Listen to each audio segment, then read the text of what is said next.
Et c'est ça, déjà. et c'est là l'opposition au Chacham, que lui, il rentre dans cette aigreur au bout jusqu'à ce que ça lui ruine sa vie. Parce qu'il en fait, c'est cette paranoïa, c'est son imaginaire et c'est ça qui va le ronger et qui va l'amener à sa ruine, en fait, dans le reste de l'histoire. Et lui, il garde cette simplicité, mais il est pas. Il y a une parole de Rabbeinu, je crois que c'est dans Sichot Haran, pour ceux qui veulent vérifier, ou si peut-être tu connais la source Nissim, où il dit il est mieux qu'un homme y croit tout ce qu'on lui dit, plutôt qu'il croit à rien, parce que au moins en croyant tout, il a de fortes chances un jour de croire aussi à la vérité.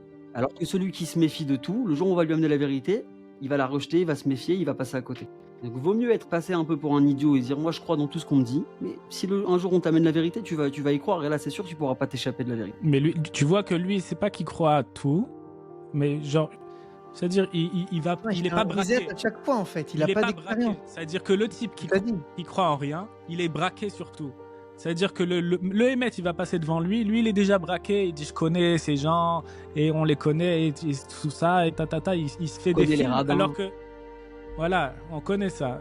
Et il est braqué sur une idée qui s'est fait dans sa tête,